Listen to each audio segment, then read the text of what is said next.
Assalamualaikum warahmatullahi wabarakatuh. Selamat pagi anak-anak hebat. Bagaimana kabar kalian hari ini? Semoga dimanapun kalian berada selalu dalam keadaan sehat walafiat dan selalu semangat dalam mengikuti pembelajaran secara online hari ini. Sebelum kita memulai pembelajaran hari ini, marilah kita berdoa sesuai dengan agama dan kepercayaan masing-masing. Berdoa dipersilahkan.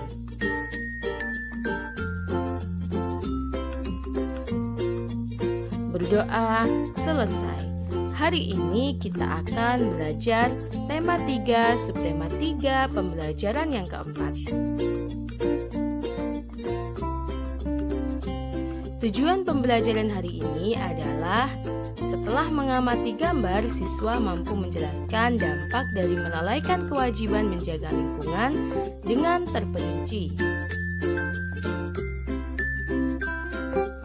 Anak-anak hebat, kita mempunyai kewajiban untuk menjaga lingkungan. Kira-kira apa yang akan terjadi jika kita tidak melaksanakan kewajiban kita?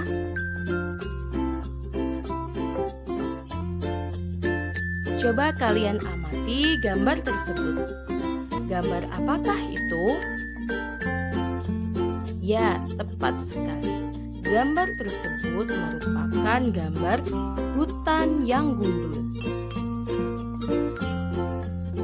Kira-kira apa penyebab dari gambar tersebut? Penyebabnya adalah karena pohon-pohon yang ada di dalam hutan ditebang secara liar. Dampak apa yang ditimbulkan bagi lingkungan? Dampaknya adalah jika hutan dalam kondisi gundul, hutan tersebut tidak akan mampu menampung air hujan yang jatuh di atasnya, sehingga tanah di hutan tersebut akan mengalami pengikisan atau erosi dan bisa saja menyebabkan bencana tanah longsor. Kemudian, dampak apa yang ditimbulkan bagi masyarakat? Banyak sekali dampak negatif yang akan dirasakan oleh masyarakat. Di antaranya adalah masyarakat akan mengalami kerugian akibat terjadinya bencana longsor. Selain itu juga cadangan oksigen di alam pun akan terganggu karena yang bisa menghasilkan oksigen tersebut sudah tidak ada lagi. Udara pun akan terasa lebih panas. Kemudian, apa yang harus dilakukan? Untuk mengatasi hal tersebut, kita perlu melakukan reboisasi atau penanaman kembali hutan yang gundul agar lahan gundul tersebut bisa segar dan hijau kembali.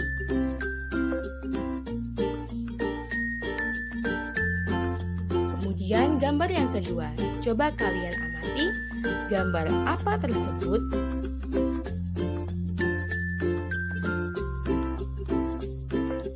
Gambar tersebut adalah gambar bencana alam banjir.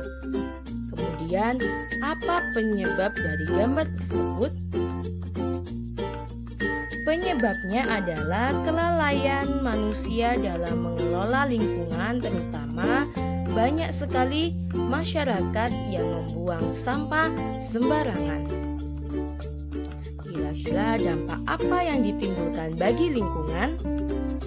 Banyak sekali kerusakan sarana prasarana seperti rumah-rumah warga akan rusak. Kemudian, dampak apa yang ditimbulkan bagi masyarakat? Masyarakat akan mengalami kerugian bahkan kehilangan harta kekayaan mereka akibat banjir tersebut. Bisa juga ada korban jiwa akibat terseretnya derasnya banjir tersebut. Kemudian, apa yang harus dilakukan? Banyak hal yang bisa dilakukan, baik itu oleh pemerintah atau masyarakat itu sendiri. Misalnya, yang pertama, membuang sampah pada tempatnya karena sampah yang berserakan bisa menyumbat aliran air sehingga air tersebut menguap ke daratan dan mengalir di mana-mana. Kemudian, nomor 2, hindari membangun rumah di tepi sungai yang berpotensi banjir agar tidak terjadi tanah longsor. Selanjutnya, gambar yang ketiga. Coba kalian amati gambar apakah itu? Ya, benar sekali. Gambar tersebut merupakan gambar bencana alam tanah longsor. Kira-kira apa penyebab dari gambar tersebut? Penyebabnya adalah hutan yang gundul.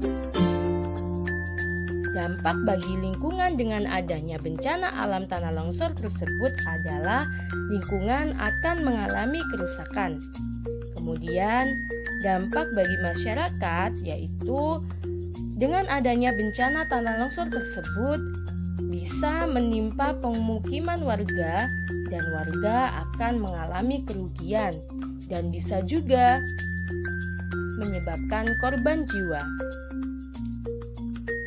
Hal yang harus dilakukan adalah melakukan reboisasi atau penanaman kembali hutan yang gundul. Anak-anak hebat, dampak dari tidak melaksanakan kewajiban terhadap lingkungan adalah terjadinya berbagai macam bencana alam yang akan merugikan manusia itu sendiri. Dampak kelalaian menjaga lingkungan yang pertama yaitu membakar hutan dan menebang pohon liar.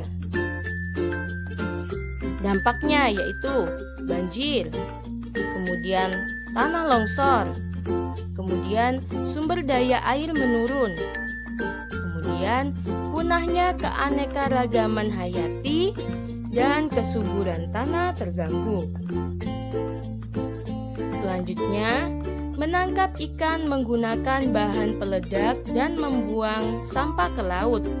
Dampak yang akan ditimbulkan adalah merusak ekosistem laut. Ikan-ikan akan mati, rusaknya terumbu karang, dan mengganggu transportasi laut. Selanjutnya, tidak menjaga kebersihan fasilitas umum. Dampaknya adalah mengganggu keindahan alam, kemudian terganggunya kesehatan orang lain, dan melanggar hak orang lain untuk menikmati fasilitas umum yang bersih dan nyaman. Nah, berikut merupakan upaya menjaga lingkungan.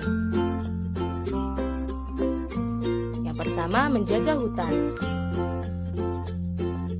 Upaya menjaga lingkungan adalah melakukan reboisasi, kemudian menetapkan sistem tebang pilih tanam.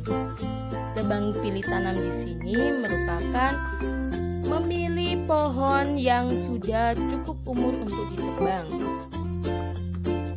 Selanjutnya, memberikan sanksi tegas bagi pelaku penebangan liar. Kemudian, melindungi dan menjaga habitat yang ada di hutan. Selanjutnya, upaya menjaga laut. Yang pertama adalah menjaga laut dari limbah pabrik. Kemudian, menangkap ikan hanya menggunakan jala, jaring, atau pancing, tidak menggunakan bom atau juga pukat harimau. Selanjutnya, menjaga kebersihan laut dan pantai, menjaga keutuhan terumbu karang, memberikan sanksi tegas bagi pelaku perusakan ekosistem laut. Selanjutnya, upaya menjaga fasilitas umum. Yang pertama adalah melaporkan kepada pihak berwenang jika ada fasilitas umum yang dirusak. Kemudian, meningkatkan rasa tanggung jawab masyarakat. Yang ketiga, melakukan renovasi fasilitas umum. Kemudian, menjaga dan merawat fasilitas umum. Dan meningkatkan kepedulian terhadap hak orang lain. Sekarang tugas untuk kalian, jawablah pertanyaan-pertanyaan berikut. Yang pertama, mengapa setiap orang wajib menjaga kelestarian hutan? Yang kedua, apa yang akan terjadi apabila nelayan menggunakan bom untuk menangkap ikan? Dan yang ketiga, sebutkan cara yang dapat kamu lakukan untuk merawat fasilitas umum. Kerjakan di buku tulis ya anak-anak. Sekian pembelajaran hari ini, kurang lebihnya Bu Guru mohon maaf. Bu Guru akhiri, wassalamualaikum warahmatullahi wabarakatuh.